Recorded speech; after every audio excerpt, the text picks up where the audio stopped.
Number 5. Mars. The goal of the Mars exploration program is, quote, to explore Mars and to provide a continuous flow of scientific information and discovery through a carefully selected series of robot orbiters, landers, and mobile laboratories interconnected by a high bandwidth Mars-Earth communications network. Okay, yeah, that's great and all, but like, are you selecting which pictures you share with us? Cause we'd love to see what the planet looks like. In 4K, please. I know I would. I think it's funny that we can see an infrared cloud into the vast distances of space with the new Webb telescope, yet 4K pictures, still none of the other side of the moon.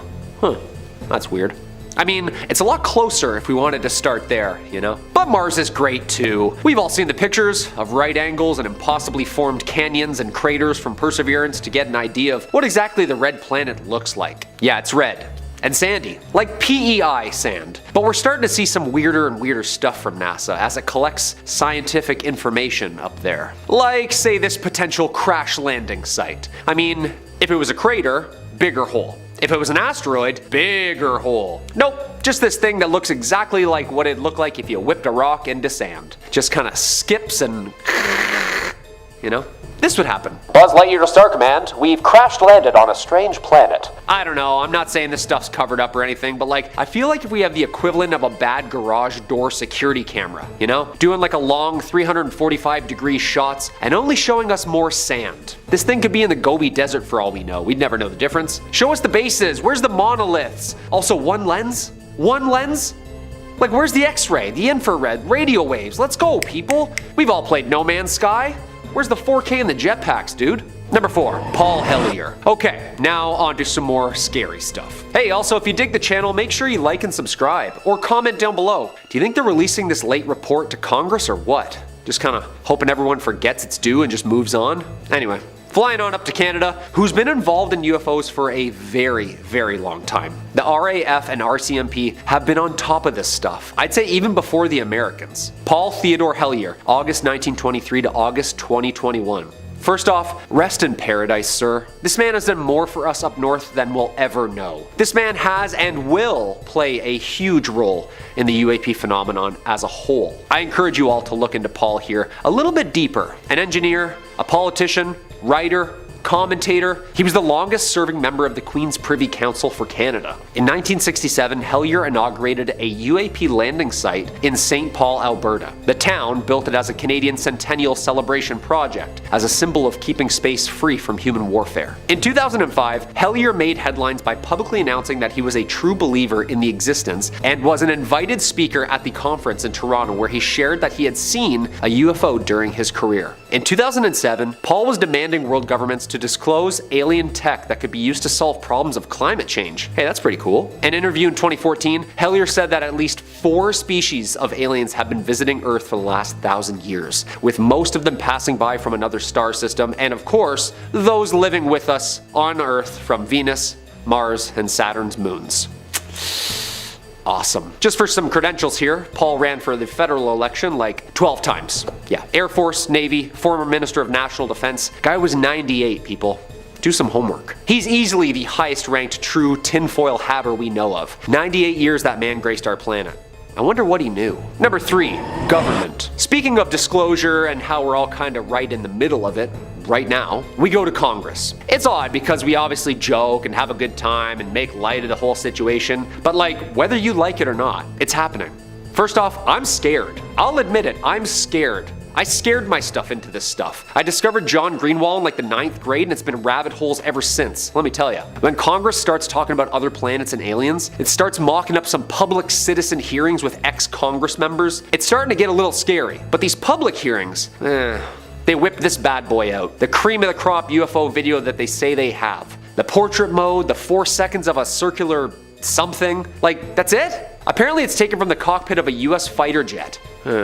May 17th, 2022, members of the United States House Intelligence Subcommittee on Counterterrorism, Counterintelligence, and Counter-Proliferation held Congress hearings with top military officials to discuss the reports of UAPs. Did you miss it?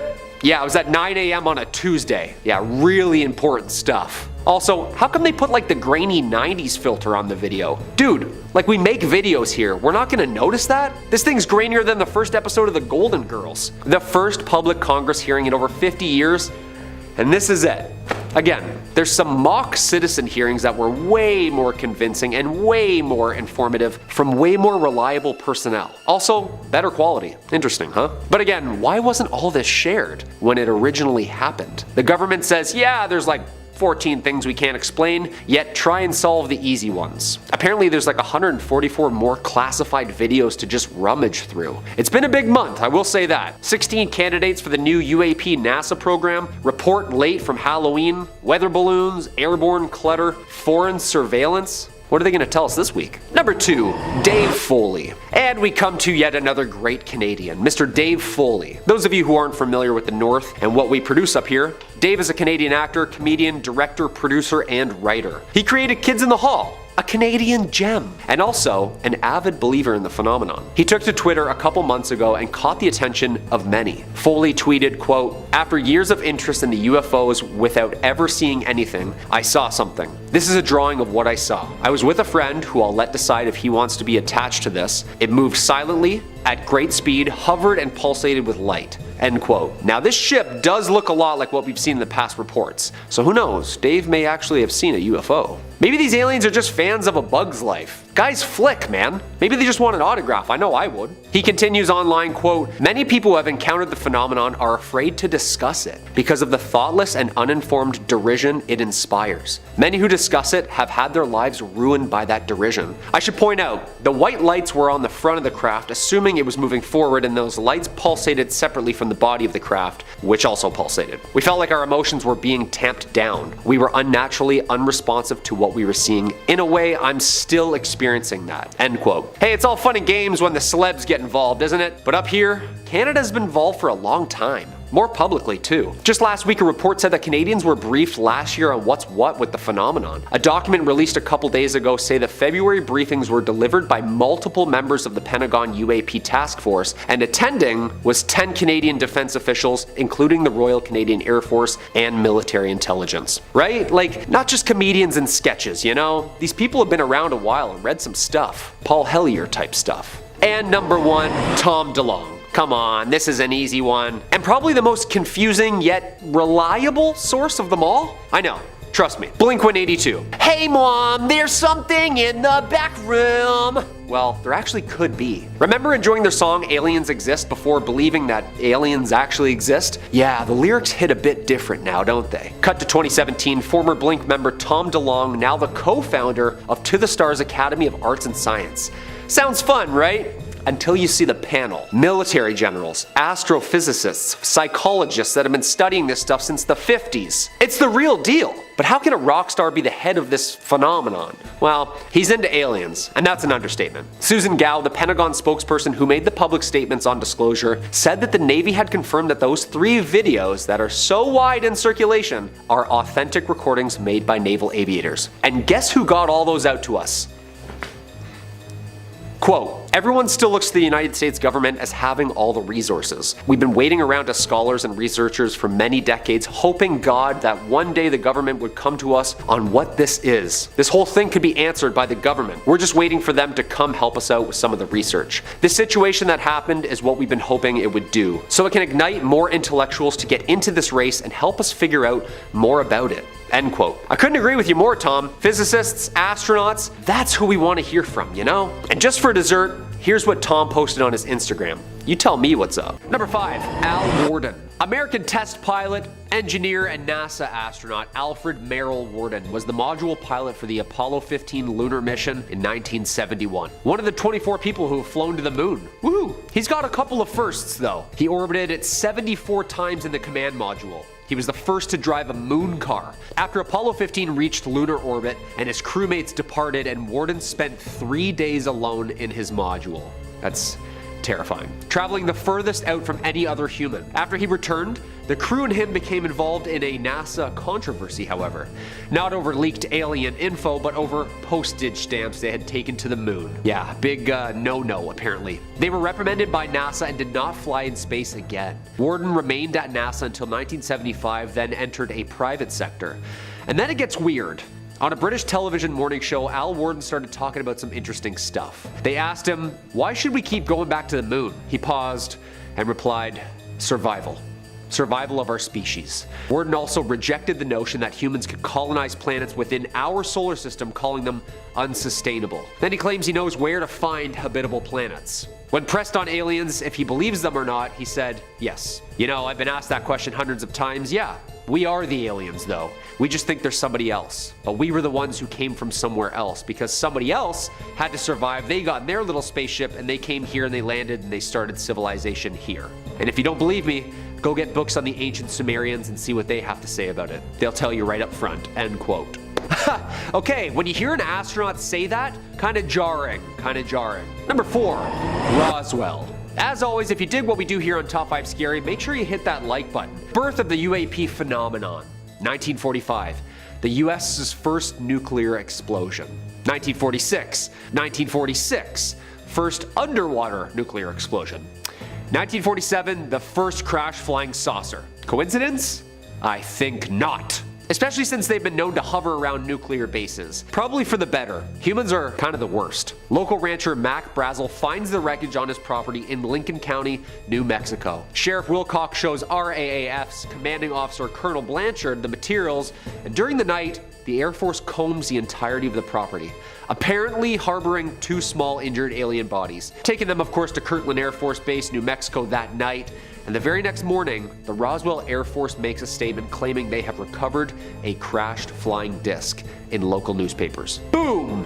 History, baby! Photographs of Jesse Marcel, the head intelligence officer who investigated and recovered some of the debris. The very next day, the Army retracts their statement and all of a sudden, a high-altitude weather balloon. Can you believe that, huh? AKA the birth of a conspiracy theory. Nuclear fission explosions, weather balloons. Something's not adding up here. Number 3, Edgar Mitchell. Edgar Dean Mitchell was a U.S. Navy officer, aviator, test pilot, engineer, NASA astronaut, and of course, a ufologist. Ufology is the pseudo term for somebody who studies the UFO phenomenon. I don't think there's a degree you can get that in. If so, I'm signing up. What school? What school, sorry? He was the lunar module pilot of the Apollo 14 in 1971 and spent 9 hours working on the lunar surface. He was the 6th person to walk on the moon.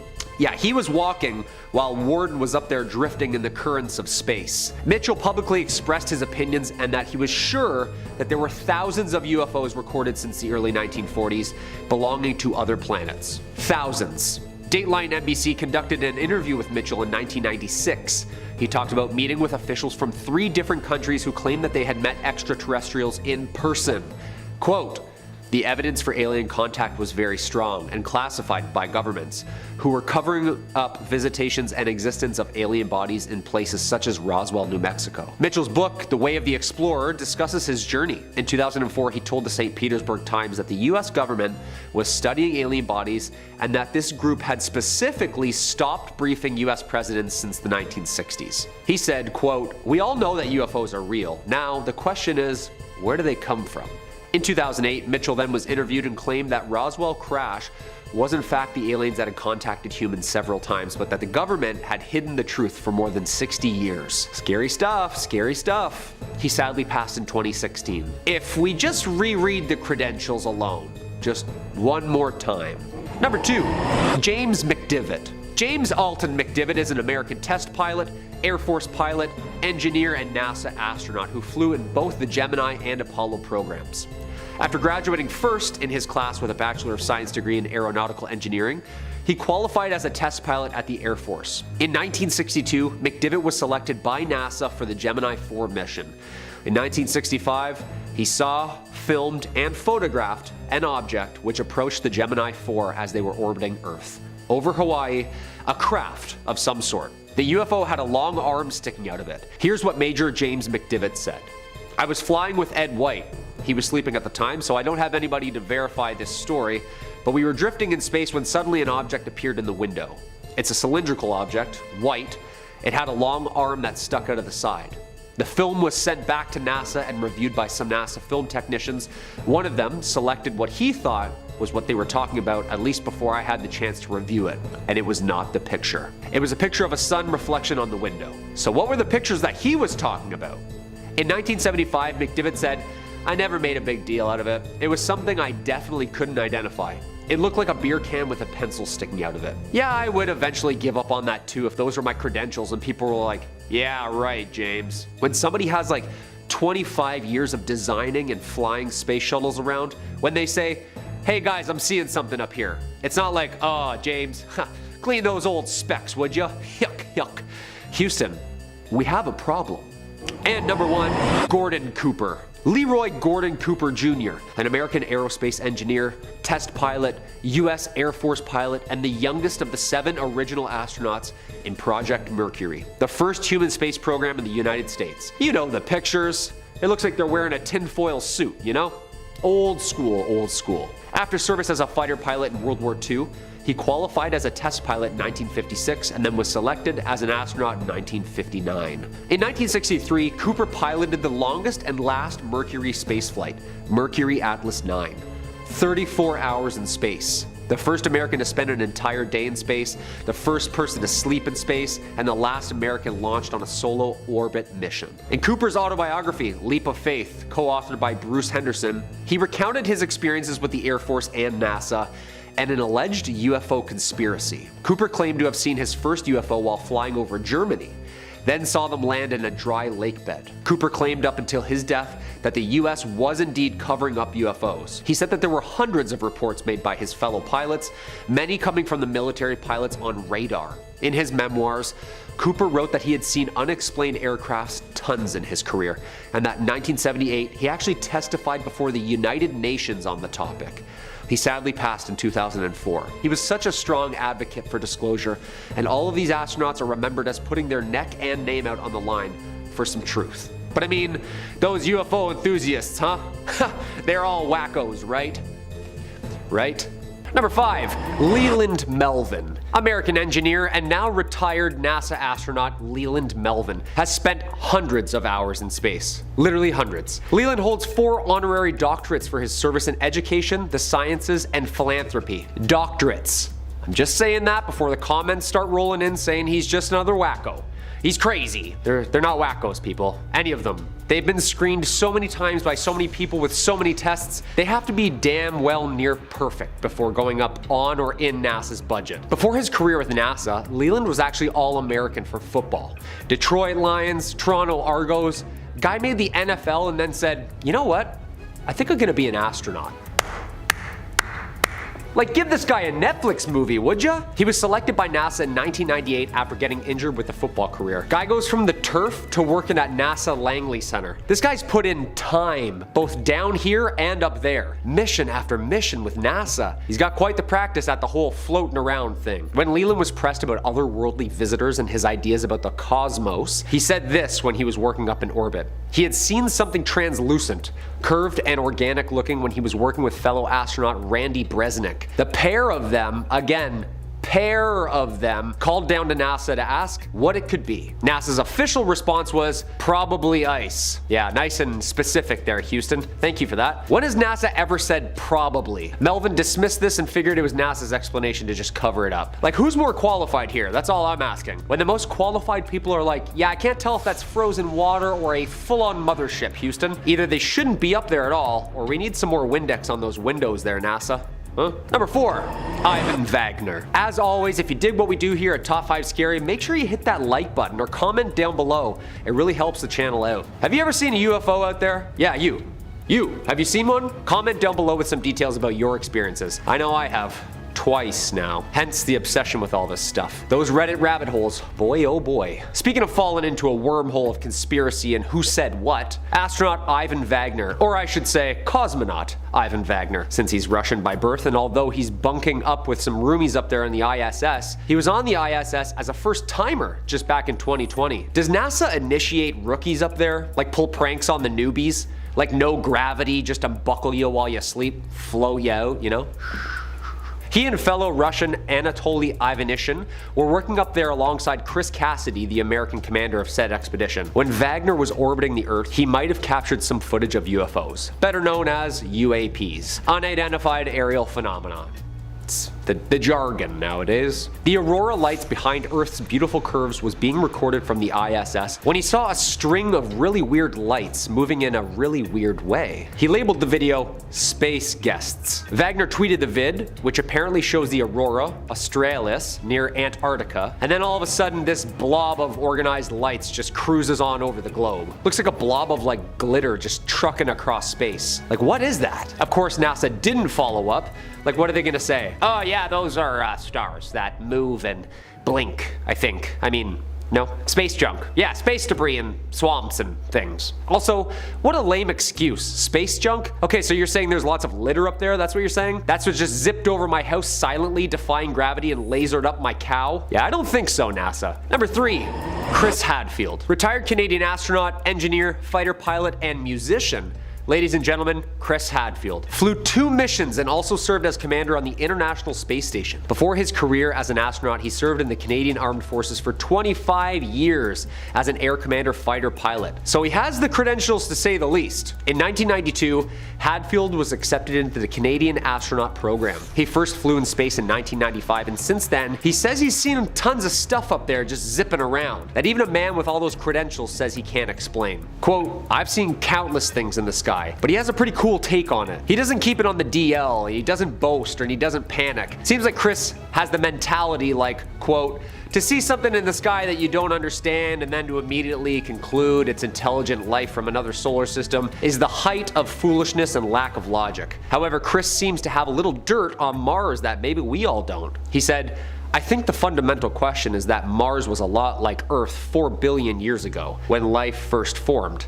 So if it happened here, did it happen there? It would be evident somewhere in the geologic records. All we need is one fossil for proof. He thinks there could be potentially alien life in the clouds of Venus or on the distant moons of one of our gas giants. Researchers have suggested that there could be microbial life in the clouds of Venus because of the presence of ammonia, which on Earth is a key indicator of aquatic life. Aquatic life, eh? Atlanteans? Hadfield on the UAP phenomenon, quote, we have 7 people living up there. We've been sending people to space since I was born. I spent half a year off planet looking everywhere. It makes no sense at all that intelligent life somewhere from not our solar system could cross interstellar space and just sneak around and only be caught on some strange video by fighter pilots. It just doesn't pass any basic sniff test or logic. It's fun, it's exciting, but if you use reason, the whole argument falls apart. End quote. Okay, Chris Hadfield, keep your secrets from now, you polite Canadian you. Wait till people start looking into Paul Hellyer, another very polite Canadian with some secrets of his own. Until then, you keep distracting us up there with that guitar, Chris. I see you, Jake Sully. Number 2, Michael Collins. NASA veteran and the very first driver up there, Mr. Michael Collins himself, served as command module pilot on the historic Apollo 11 mission in 1969. When Neil Armstrong and Buzz Aldrin walked on the moon for the very first time, saying those very first famous lines we all know so well, Collins was back parking that thing up there. Mr. Collins stayed up there by himself in lunar orbit waiting for the safe return of his crewmates. I can't even stay in a basement with the lights off by myself. Imagine being up there just drifting in the currents of matter, like being in the middle of the ocean. Yeah, no way, dude. The astronaut retired from NASA in 1970 and spent his free time answering questions on Twitter.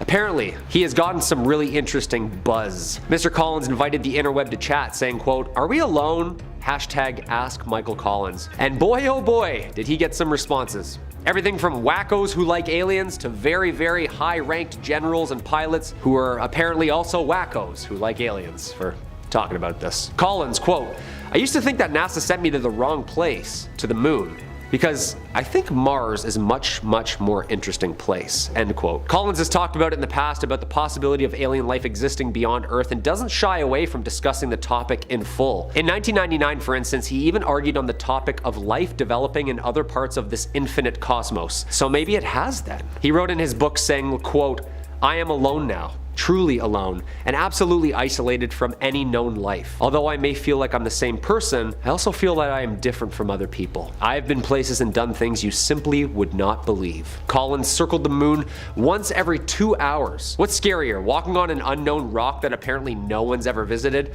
or flying all the way around it by yourself in the pitch black with no communications. Collins achieved the rank of Major General. He left NASA in 1970 to join the State Department and later became director of the Smithsonian National Air and Space Museum in Washington. One of the most key players in this whole thing. Michael Collins sadly passed in 2021. Number 1. Buzz Aldrin. Of course, the poster child for the whole phenomenon itself, Mr. Edwin Eugene Aldrin Jr. American astronaut, engineer, fighter pilot with a doctorate of science in astronautics. This guy is overqualified, okay? 3 spacewalks in 1966, Gemini 12 mission in 1969, Apollo 11 mission. He and mission commander Neil Armstrong were the first 2 people to land on the moon. Quote, "There was something out there, close enough to be observed. What could it be?" According to Aldrin, on Apollo 11 to the moon, quote, "I observed a light out the window that appeared to be moving alongside us. What could that have been other than a spacecraft from another country or another world?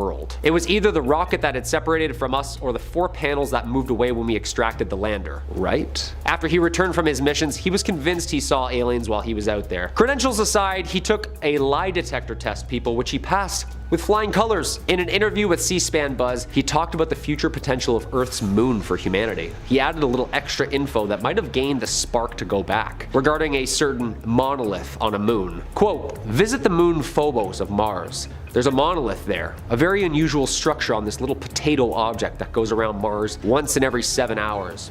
When people find out about that, they're gonna say, 'Who put that there?' And you bet, Buzz, I'll be the first one to ask that."